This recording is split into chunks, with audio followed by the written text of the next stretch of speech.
Hey everyone, welcome to the M&R Show on YouTube. I'm Ronald. And I'm Malcolm.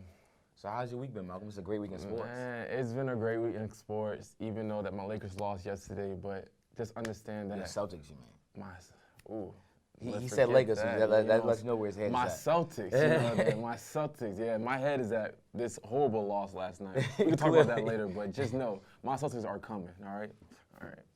Now, since Malcolm is such a big Celtics fan, even though he said he was a Lakers fan a couple seconds ago.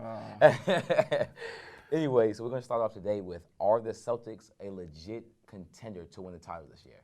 Ron, I've been telling y'all before the season started. I've been telling everybody else before the season started that the Celtics have a chance to do something this year.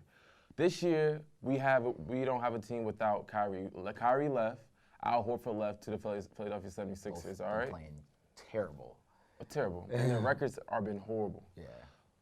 You have a collection of wings in Boston right now with Gordon Hayward, Jason Tatum, and you have Kemba Walker, who are all scorers. It shows how much improvement that this team has shown since, Kyrie has been the point guard of the team. Yeah, and since Kyrie, everybody says stuff about how Kyrie's this, Kyrie's that, how since Kyrie left, the Celtics are not going to be good. But guess what? We're doing our thing. Now, let me tell you how this team should be a legitimate contender. One, just like I said before, they have one of the best collection of wings in the NBA right now. We have three ring players that is averaging at least 19 points a game, all right? We have the league's third best net rating at 6.8, only behind the Bucks and the Lakers, right? They rank in the top 5 in both offensive and defensive rankings. Only the Lakers and the Bucks have the same thing, all right? Another thing, they are the top 12 team in 7 of the 8 key factors of winning, all right? Which is the only team they're able to do that, the only team in the NBA. All right, one is they are 13-9 against teams over 500, which is only behind the Milwaukee Bucks, and they have a 4.5 net rating, all right? Jason Tatum has made a gigantic leap. I want to make sure I understand. Yes. Jason Tatum is knocking on the door from superstardom, all right? The last 8 games, he's been averaging 30 points per game. He's been averaging 45% from the field goal and 44% from the three-point line. That's the big thing. You shooting 44 from 3. 44 from 3, man. And the crazy part is because Walker has taken a step back and let these young forwards and young, playmakers come up in the ranks. You see how Jaylen Brown has improved himself. He's averaging 19 a game. You have Gordon Hayward who's playing a very good game, even though last game was not that good. But he's still is that extra playmaker that we have. Yeah, he does something. Yeah, and he's not like he did last year. He's playing a lot better. He's averaging a 17 a game, so it's good. And then you have Kemba Walker who's taking a step back, but still averaging 23 a game. This team right here with the head coach of Brad Stevens, which is by far one of the best head coaches in the league right now. I think that the Celtics have a chance to be legitimate contenders in this league, and y'all need to stop disrespecting them, all right? This one is hard because I feel like the Celtics have 2 big weaknesses, but overall, I do still believe that they are contenders by definition I believe they can win the title. Do I believe that they are the team that's going to win the title out of the East? Probably not. I'm not 100% sold yet, but I do think they have at least a top 3 chance to come out of the East. The reason why I feel like that, though, is because, one, I'm a Jason Tatum fan. I still believe Lakers should have took Jason Tatum over Lonzo Ball, but that's a long time ago. At this point, you can't go back and say something like that.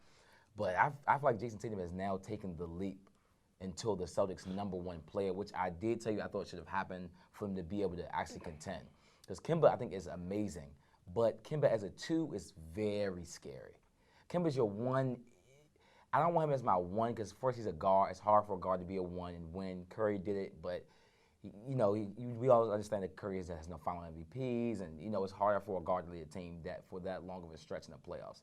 So I believe Jason Tatum has taken that jump.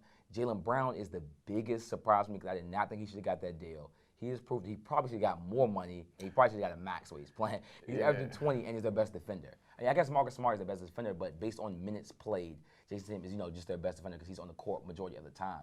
He's also their most position versatile player. He plays the 2 through 4. So right now he's like their dog on defense, and he's getting his bucket on offense. And his 3-point jumper has improved significantly. He's shooting 37.9% from 3. That's the biggest jump I've seen from him. His confidence seems way better. He's guarding your best wing, even though he probably needs to gain just a little bit of weight, if you would think that. Yeah, he For the does. bigger wings, because Jason Tatum, you want him to be your scorer. So you don't want him guarding the best defender because you don't want him to be tired.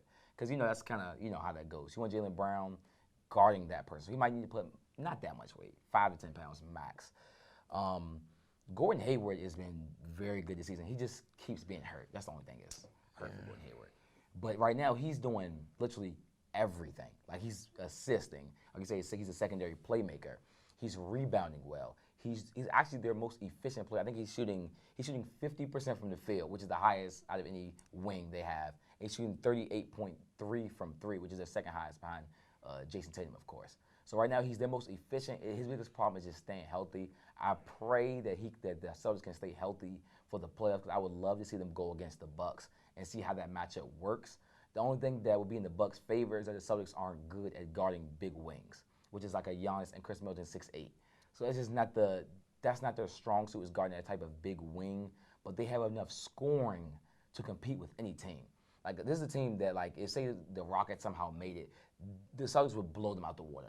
Because the Rockets' big thing will be to outscore you, but the Celtics can score for anybody, plus they can defend. So it just would be that would be a terrible matchup for them. But a bad matchup they would not like to see would probably be Philly. But Brad Stevens is such a better coach than Brett Brown. They probably could still pull it out, just because it's like a who's that? Jason Garrett versus Belichick. Yeah, like, it's just that big. It's that big yeah. of a coaching discrepancy between those two coaches that they'll probably pull it out. That's not a good matchup though, because of Ben, Tobias, John.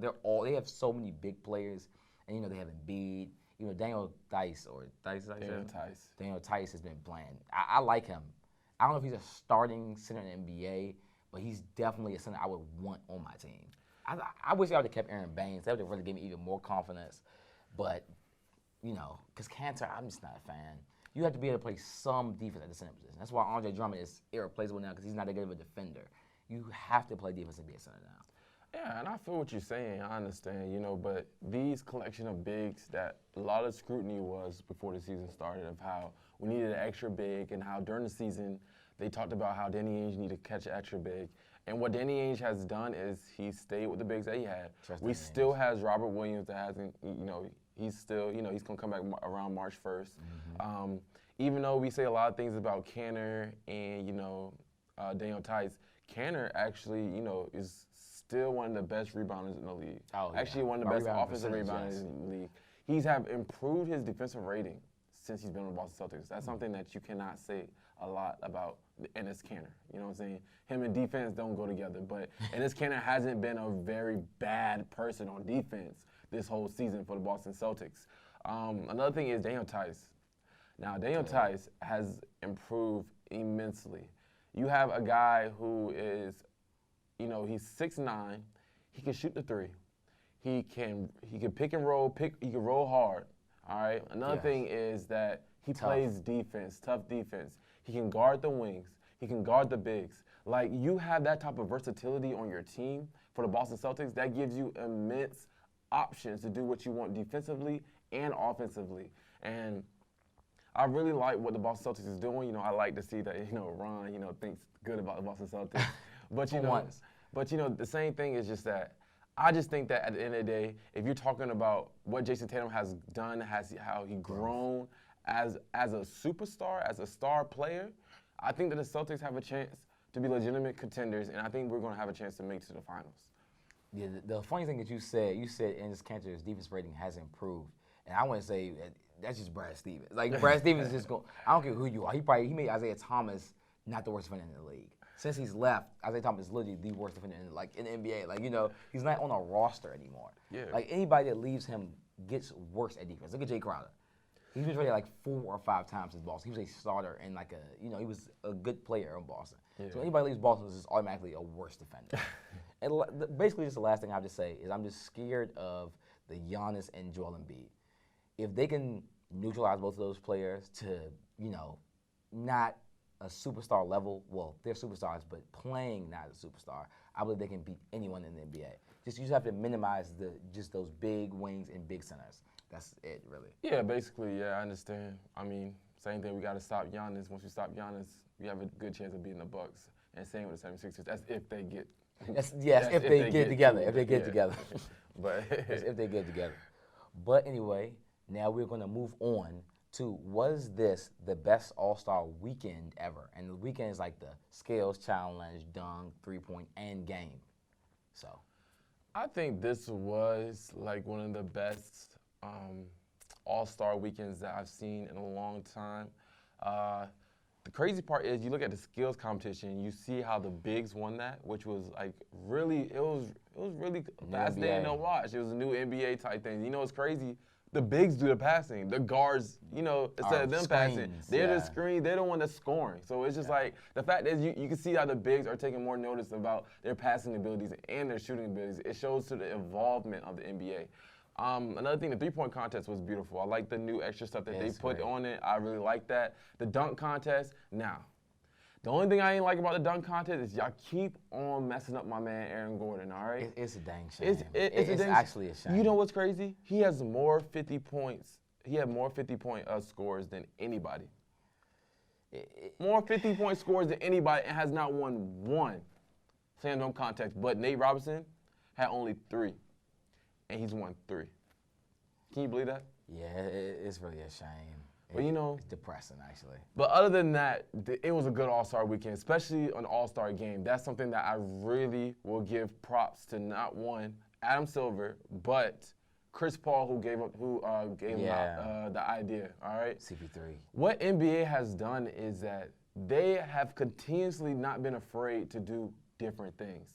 And like, I appreciate Adam Silver so much, and just not caring about all this other stuff that other people are saying. Like before the All-Star game happened, everyone was like, I mean, we liked it. It looks weird. Like, why they have to do all this? Well, like, it's did not it, a people game. enjoyed it, yeah. Yeah, but as you can see, it was a sensational fourth quarter. All right. Yes. As you can see, it was 48 fast break points in the first 3 quarters, and in the fourth quarter there was 0. Oh crap. Giannis was playing like this was the finals game. No, literally, he was trying to get the MVP. LeBron was down 11, and he was playing hard. They was at it with the rest. They were doing a lot of things. Like, CP3. this was a competitive game. Kyle Lowry was taking charges. 2 charges. It was like so much stuff that was going on, and I really like the competitiveness that the NBA has brought to the All-Star game, especially with this All-Star game, which made it one of the best All-Star games I've seen. The only thing I didn't like about the All-Star game was the fact that you end the game with a free throw. I think that when you foul the player, you go out of bounds, you take the ball out of bounds, and then you start the game again. I feel like you should win off of a basket. But this was a good way to honor Kobe and to honor the late David Stern. So congratulations, props to the NBA. Yeah. First, I would like to start with the skills challenge. Like you said, I think Bam is the one that won it. And that was crazy. I'm like, this guy, first Bam is shooting threes. To win the skill challenge, you do have to make a 3 at the end. Yeah, that's true. And you're hitting them efficiently. I'm like, wow, his game has changed crazy. But Pat Riley once again. I mean, Eric Spoelstra once again, they don't mess up. You have Kendrick Nunn, you have Duncan, like they just don't make mistakes. Like, it's actually, when I look at these type of franchises, I really worry about my own team. And it just really gives me less and less confidence about my team. Because you really have to have a good front office and coach to win, unless you have LeBron, of course. And then you just need competent people. But for most teams, you need a good front office and head coach. And Bam Adebayo has increased his usage and play significantly. That was crazy. You see like all the bigs, like Jokic is playing good. All these bigs that can pass. Like the new thing is you have like the Jamal Murrays and Currys that are not even dribbling. Like they're just running off screens all game and just scoring. Their goal is literally not to pass. The goal of the big man is actually to pass from the high post. Like that's the new motion offense. Well, not new, but the new offense that people are running. Then of course the 3-point contest has been exciting every year, like the last 6 years really. Yeah, it has. So that was great. You have Devin Booker, Joe Harris, David Bertans, of course from the Wizards, of course. He didn't win it. He had a great time. It was crazy because Trae Young actually shot bad, but had like 16. I'm like, wow, that's bad now. Yeah, it's bad now. Like, you actually got eliminated. Like you can't make it to the second round shooting 16. Like you have to have 22, I think, to make it, which is insane. Somebody had 27. I can't think who it was, but it was it was just. I'm like, wow, we really have shooters in the league. Buddy Hield, but Buddy Hield has been a sharp his whole like career from Kansas to now. Oklahoma. Yeah, Oklahoma to now. So it's been that wasn't a surprise or anything. Devin Booker, who deserved to be in there in the first place. Even though I guess Dame is pretty good as well, but still Devin Booker deserved to be in the 3-point contest. I thought, and he showed why he should have been in there. Then on to the dunk contest.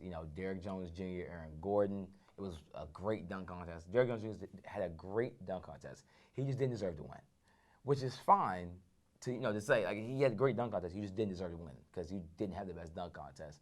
But I mean, I think they should have called it. Minimum, Aaron Gordon should have got the tie. It's just very disrespectful, and it's gonna make me feel weird about the next dunk contest because now think about first you had Dwayne Wade on there, which I do think he was still unbiased, but you can't do that because they were former teammates. You just can't do that. Yeah. Because no matter how much he thinks he was unbiased, if that's your former teammate, you have in your subconscious mind, you're going to be somewhat biased because you played with this person. So you still want him to win. So I do, think Aaron Gordon just should have won because, like you said, he had the most 50s. Last time he cleared Taco, he said he hit him on the head. I mean, 7'5". If he was shot, he would have cleared him. Like, come on, you're penalizing somebody for not jumping over somebody to 7'5". Well, he jumped over him. They say he claimed he hit his head. Not really, because he wasn't even phased. And the whole thing about dunk contest is it's supposed to be like a fan event. Yeah. It's Taco, who almost got an All-Star game from fan votes. 7'6". You know what I'm saying? Which is weird. To fans, that people wanted to see Taco probably jumped over more than probably Yao Ming or Shaq because that's how famous he is. Right? Like he's a social media icon. It's like Caruso or Caruso. Let's get that right because Late Show, Caruso. But anyway, I do think Aaron Gordon should have won, and then of course on to the All-Star game. And I just have to just give a shout out to CP3 because I just love everything that you're doing right now. He's just having a resurgence year for me. I'm just loving it. He's been improving every month this year. In the All-Star game, when he got in the game, that's when it switched. He's out there getting rebounds over Giannis. He's catching oops. He shot. I think he hit 7 threes. Just passing. I'm just like wow. And everyone's just playing so hard, like you said. LeBron's going hard. Kawhi Kawhi's always like looking mellow, but he really was going hard the All-Star game. Like he was seriously playing. He was trying to get the MVP for Kobe. Everyone was trying to get the MVP because they knew it was just the first and probably only Kobe Bryant, All-Star MVP award. So I thought that was amazing. And like you said, I love the new format of the different events. I think that that's the NBA is so innovative, and they've always been like that. The NFL is so rigid, and they don't want to change anything. Or when they do change things, it's not for the fans, it's for them. So I love that the NBA, is catering to the fans. Yeah, another thing was, I think this should be an add-in. I've looked at different things, and I think this would be a good thing.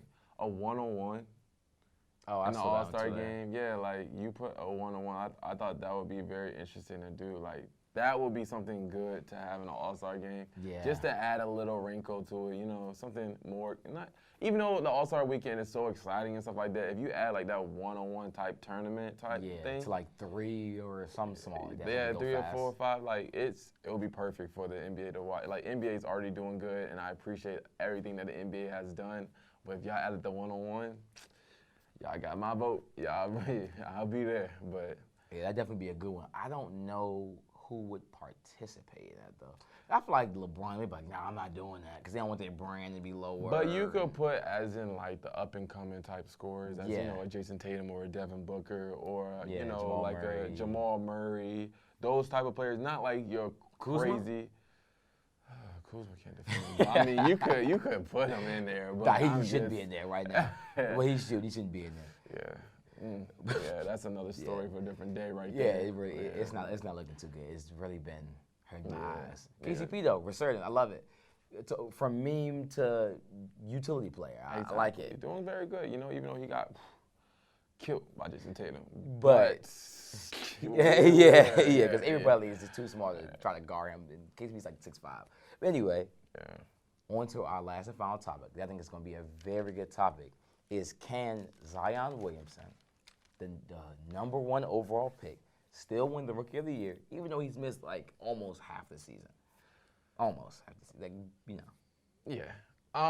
So you said if he could win Rookie of the Year, all right? If we're talking about Rookie of the Year this year, then no, all right? Let me not say anything, but one, Zion Williamson's one of the best. He's going to be one of the best players in the NBA. He's going to be there. He's going to be top 5 because the amount of talent that he has all NBA talent. All right. Does. If you're looking at this year, he's averaging about 22 a game and like 7 rebounds. You're seeing that. And you know what's the crazy part? He only had one game that he shot for under 53%. One game. Under what percentage? 53. 53. Yeah, he's playing amazing. One game.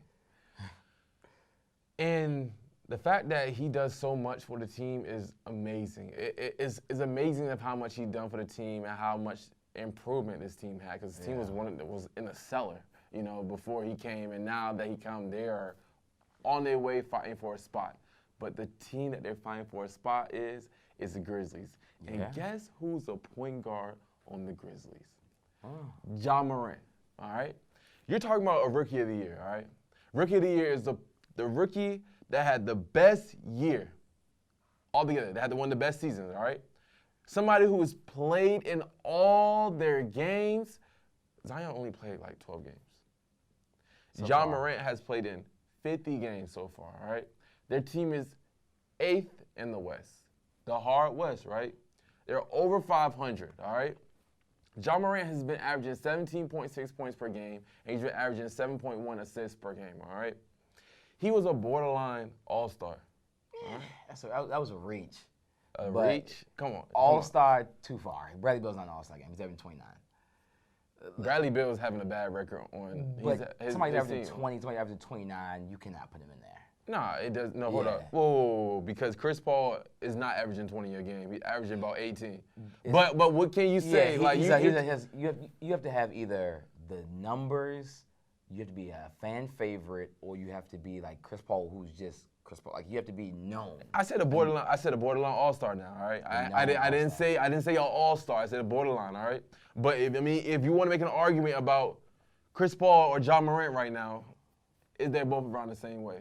All right, for right now, all right? But that's a different topic for a different story. OKC is 6, by the way, in the West. OKC is 6. Ja is playing the best out of the two, but he didn't make the All-Star game. Okay, but Ja Morant, who's leading the charge for the Memphis Grizzlies, who the Memphis Grizzlies was not even supposed to have this type of record right now.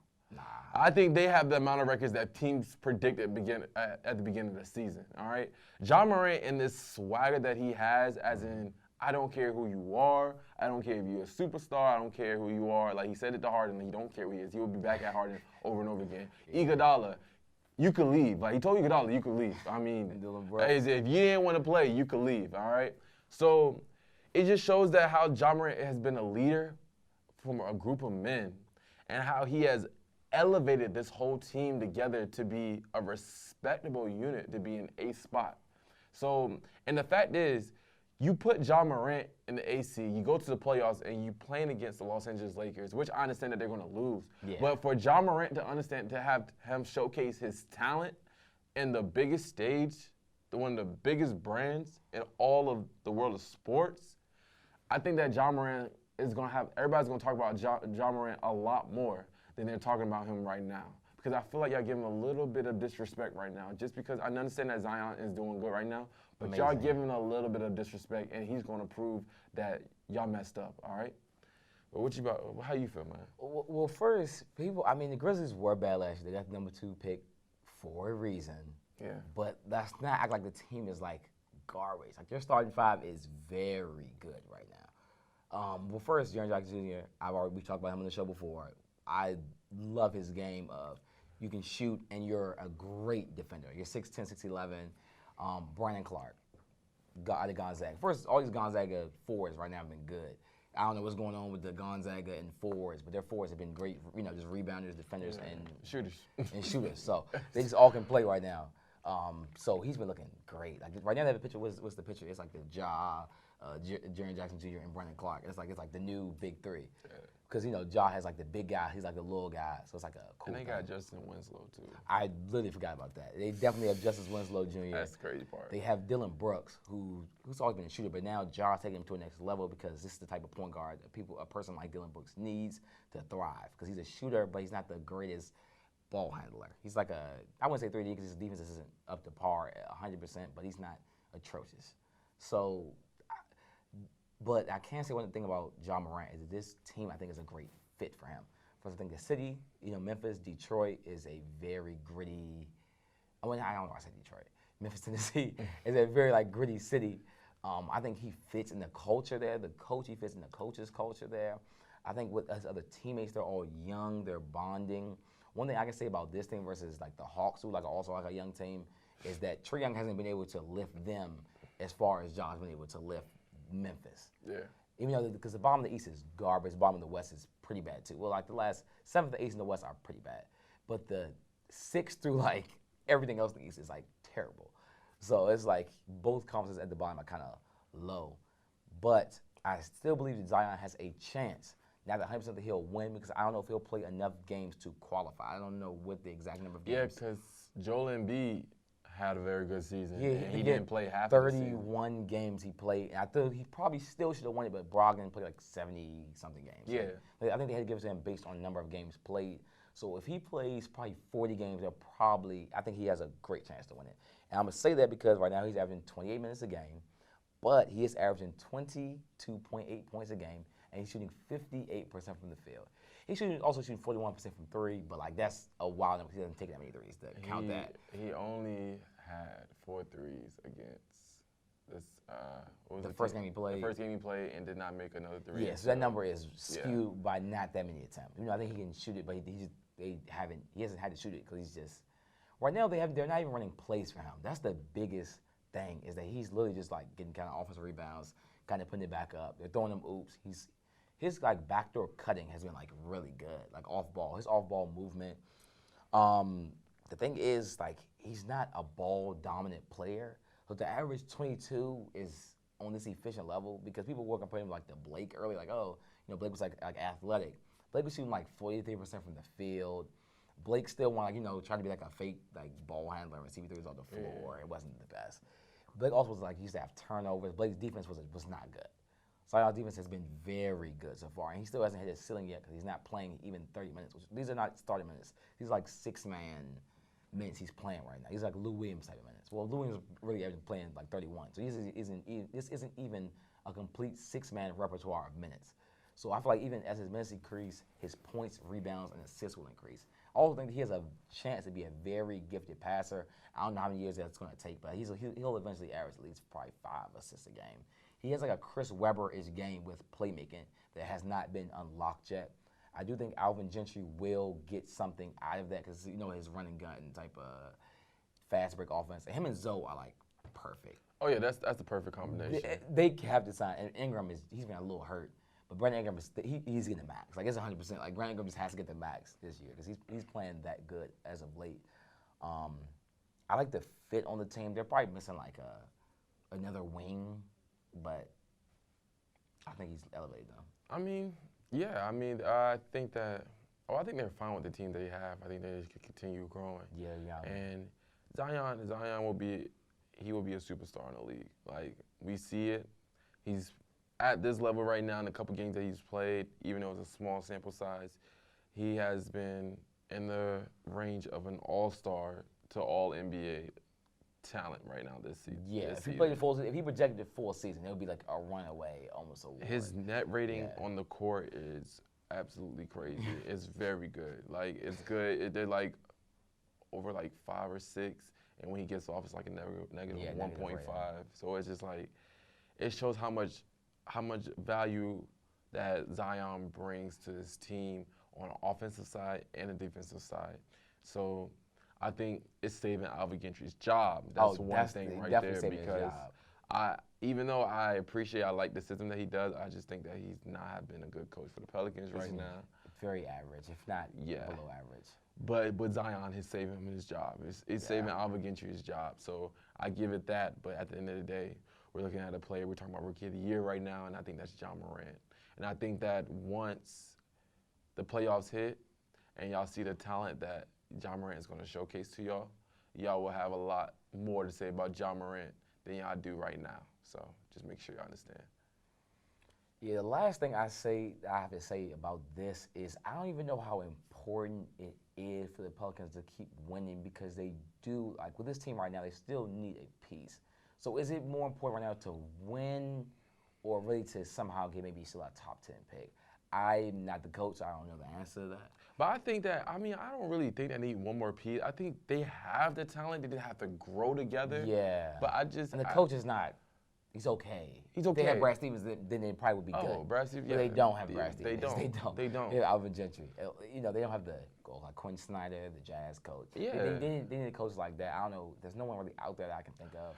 But, like a Mark Jackson, but he's not fast-paced. So but I understand what you're saying, but at the end of the day, like, Zion is saving Alvin Gentry's job because it looks good right now. The Pelicans are looking good right now, Yeah. and Zion's making that happen. And Jackson Hayes really hasn't played. Yeah, Jackson Hayes hasn't played, and Walker. he's not going to play that much because the fact is they got Derek Favors back. When Derek Favors when Derek Favors and Zion Williamson's on the court, they have a good net rating. So it's not like they're a bad fit on the court. Like, they're doing good. They're productive on the court. And the fact is, Zion is only 19. You know what I'm saying? Yeah, like I'm 20. Exactly. So, you know what I'm saying? I'm 21. So, I'm like, Zion has so much improvement, and it's scary to watch. So Zion's 20, so they're both young. Yeah, so like he has their stars. I feel like Lonzo can take the next step to be like a borderline star. But you already got Drew Holiday and stuff like that. You got Drew Holiday. Drew Holiday's a great Brandon. fit too. Yeah, you got Brandon Ingram, and you got Zion. You got a little big three right there. I just think that they just need another year of improvement. Next year they're going to the playoffs. That's a lock right there. All right, bearing any health issues with Zion Williamson, they should be a playoff lock next year. Yeah, but they just have to just get their chemistry down. Because right now you have two guards that can pass, which is Drew Holiday. Drew Holiday is a former point guard. Right now he's probably like a 2/3 because his defense is just that out of this world right now. He's that position versatile. But basically it's just the chemistry. Yeah. That's it. But anyway, definitely go like or dislike. We'll like either one. They both help us, with being, and come up in your suggestions. Definitely subscribe to our page. Follow us on Instagram and Twitter. Yeah, follow us on Instagram. My name is callme_Malcolm. If you got anything to say, just respond. Go in my inbox and just have if you have any stuff that you want us to improve in, anything that you want us to talk about next show, I'll be greatly to listen and be able to incorporate it in our next show. So, like and subscribe. Like and subscribe and share, man. Like and subscribe Definitely. and share. And you could add me on Twitter at StreetsFlies. Tweet at me. I don't care what you say. You could curse at me. You could say my takes were dumb. You could say I did a very good job, which I did. So either or, you could DMs, suggestions. We love actually when fans give suggestions like, oh, you all should do this topic, or you can make this change to the show. We actually love when you all do that. So anything positive or negative, we usually take it into consideration. So anything that you have to say, Yeah, just know, if y'all cursing at me, I'm going to come back and forth. We're going to go back and forth. Just know that, I love the back and forth arguments. But same thing, like callme_Malcolm is on Instagram and Twitter. So just show your remarks. And if you have any comments, be able to do what you got to do. All right? All right. Peace out, guys.